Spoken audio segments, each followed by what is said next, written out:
So healthcare is undergoing a dramatic, radical transformation that's helping people all over the globe through the application, the adoption of medical breakthroughs, scientific breakthroughs, and emergent technologies.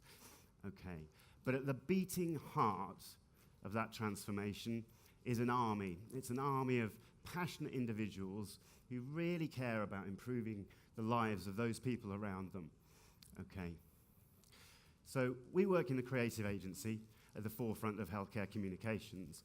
And most of our clients, we spend our time focusing on pharmaceutical treatments, service redesign, medical inventions. But fundamentally, healthcare is about people. It's about connecting, and it's about the relief of pain and suffering. So we're going to look at the other end of the spectrum, and we're going to talk about the everyday lives, the stories and the motivations of the people behind the curtain, the patients, the carers, the multitude of different healthcare professionals who are all pushing those boundaries and making a change and driving that change.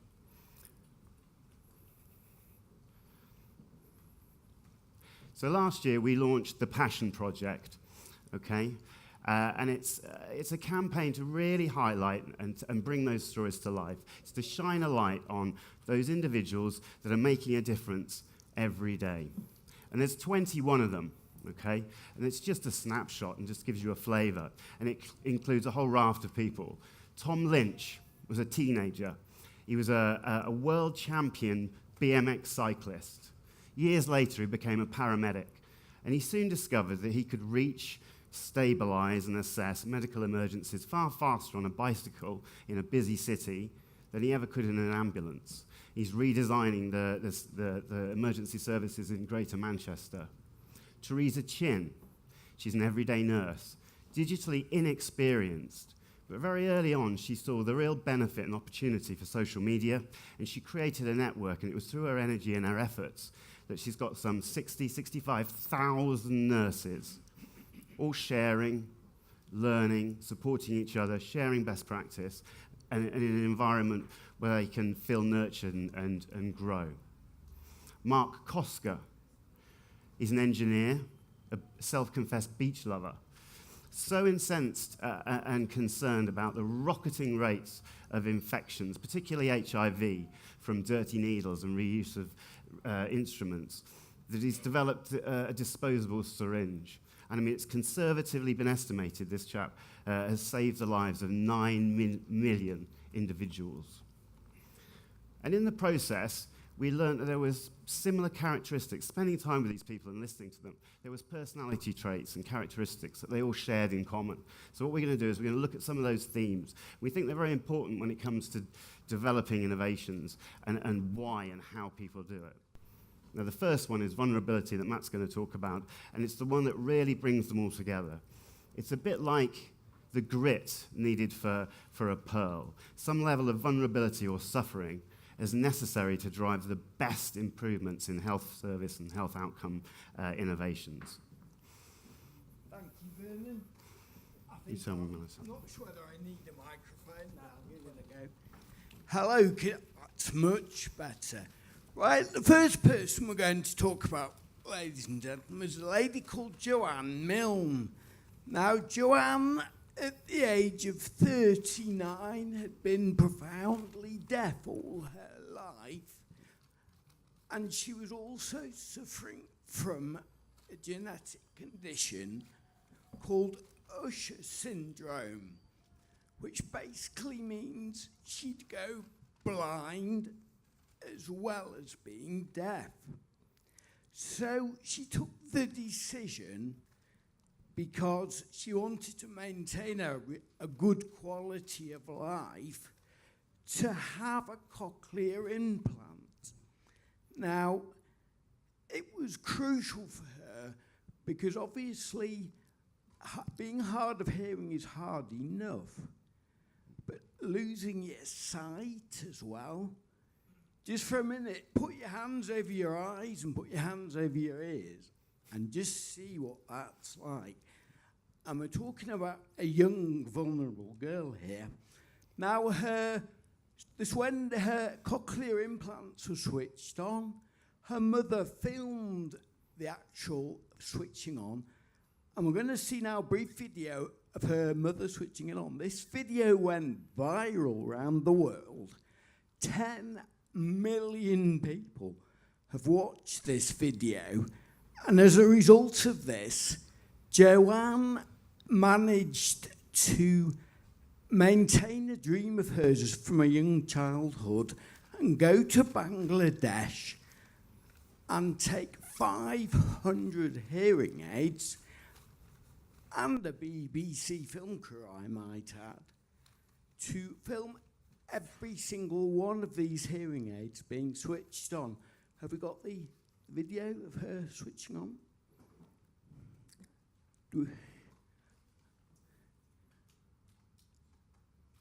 No audio. Yes, that's interesting. That is interesting. A crucial video about audio. Have we got the audio? Do we have the audio, please? There is audio. It's a very, very powerful video, but without audio, it kind of loses its power, really. Yeah? Can you hear my voice coming through both sides? Yeah.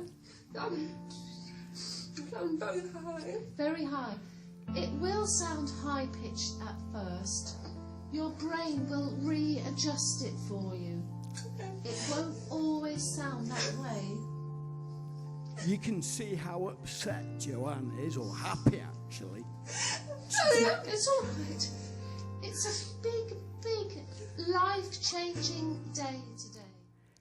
And Joanne actually is now building a sound library, thanks to a friend who sent her tapes of music from every year of her life. And she's actually become a good friend of mine through the book as well. And I'm happy to report she's now married with 2 children, which is amazing. And she also has her own charity for Usher syndrome. But as well as vulnerability, we also have courage. We do. Thanks, Matt. So the next topic is courage. And there's an ophthalmologist called Professor Paolo Stanger. And he fervently acknowledges the central role that patients play in the development and the refinement of new procedures and new interventions. Here he is in the center. Having amassed experience without the courage of those individuals, he just simply couldn't progress this work. So having amassed experience in New York, London, Liverpool, he set up the Manchester Vision Regeneration Lab, and here he is with his team. And their team was the first to develop and actually deploy a bionic eye. Now, they're tackling central vision loss, and their aspiration is to help the tens of millions, about 30 million people, with acute age-related macular degeneration, AMD. But in order to reach that, he had to take small steps along the way. And one of the first patients they worked with was this chap, Mr. Flynn. He's an 80-year-old gentleman with complete central vision loss. So what did they do? So they inserted a receiver into the wall of his eye, okay? And that picks up a signal from a camera mounted on these rather fetching glasses. And that's transmitted to an array of electrodes that stimulate the remaining cells. And what they do is they replicate patterns of light and dark on the back of his eye. Now, with practice and over some time, Mr. Flynn, he could start to discern and understand those patterns. Now, it doesn't give detailed images, okay? But what it does do, it allows him to do pattern recognition, so he can recognize a doorway. He can recognize people.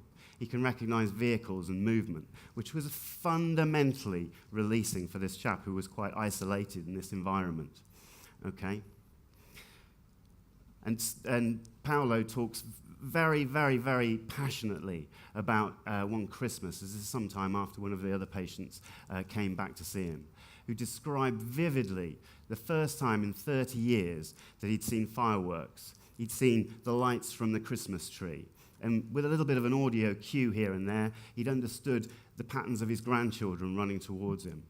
Now, these are the human stories that actually drive that team to use technologically enabled ways and creative new approaches to tackle blindness and help people live more independent lives. Now, the final theme is exquisite risk. We heard about it yesterday, and we talk a lot about issues with digital health implementation, cybersecurity, interoperability, hardware updates, things like that, right? Well, those topics take on a very different complexion if the hardware you're using is implanted in your brain, don't they, Mark? Thank you very much. Ladies and gentlemen, I know I don't look old enough, you can agree if you or not, but I've actually had Parkinson's disease now for 42 years. No, I know I don't look that old, but there you go. And I had 13 years ago deep brain stimulation, which basically makes me bionic and also, more remarkably, remote controlled. Now, at the moment, I need to turn my remote down, because as you can see, I'm doing a bit of Bulgarian dancing at the moment. This is for our hosts, in honour of our hosts, but this is my everyday. Already this morning, I've spilled apple juice all down my top, and I've also spilled a lot of other things. I've fallen over. But having Parkinson's and having tech has actually made a huge difference to my life. Means I can turn over in bed at night. Means I can get dressed. Although when I'm twitching like this, it's probably easier to remain a bit naked. Otherwise, you don't get anything on in the right place. And also, Vernon, can you just show the video? Yeah. This is me with my settings not quite right. Hopefully the video will work. And this goes to show that whatever the problem, there are always solutions to it.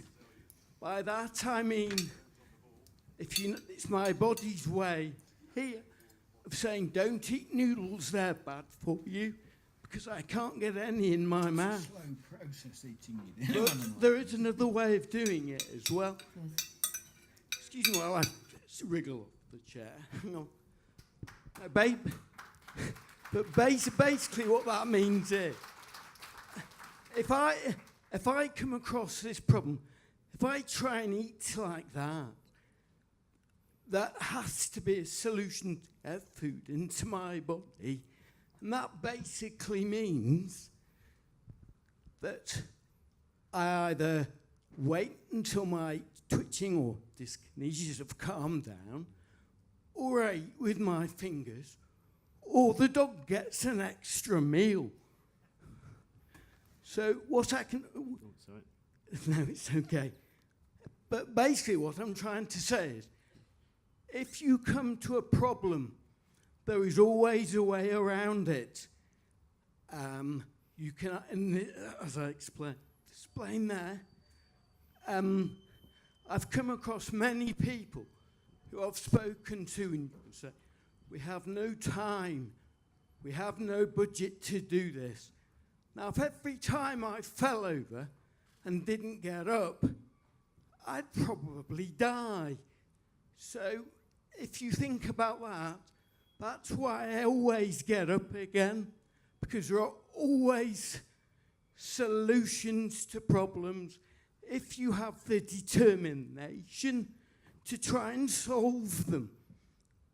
Vernon, this is myself and Joanne, who I spoke about earlier, and Steve as well, at the top of a mountain in the Lake District.